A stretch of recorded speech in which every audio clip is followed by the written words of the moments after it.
สาวจากเวียงวังสมงามอย่างเป็นเพโลตามเข้มหาดทราย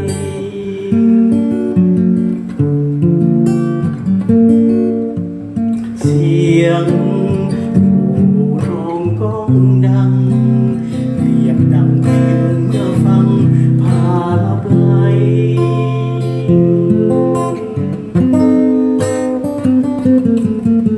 สาวเจ้าคงบ่ลับไหล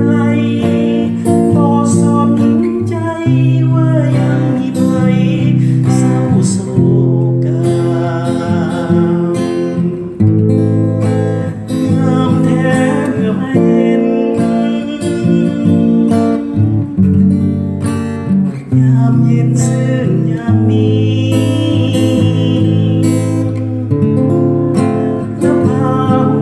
สดสี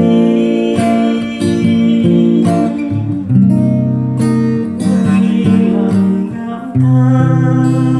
หากานั้นนาแสงจากสุริคอยเมาดังบอกเตือนให้เอาคืนเขหา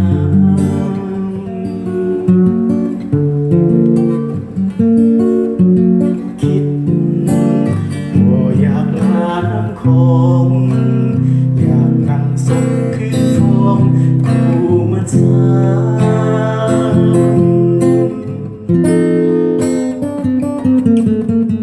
สาวเจ้าคงบ่หวนมา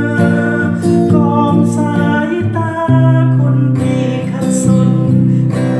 กเอ่ย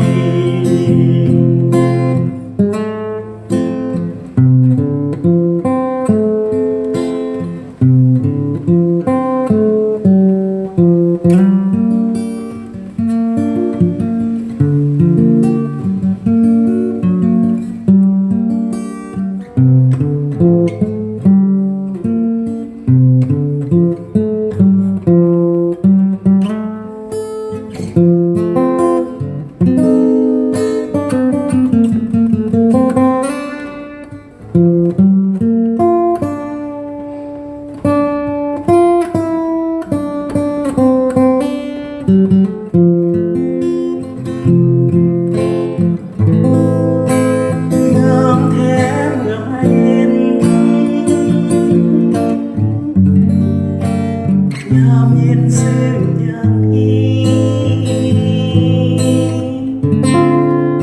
นภาหุ่งสดสีนาทีหลังน้ำตาหากานั้นนาแสงจากสุริคอยเบาดังบอกเตือนให้เอาคืนเคียง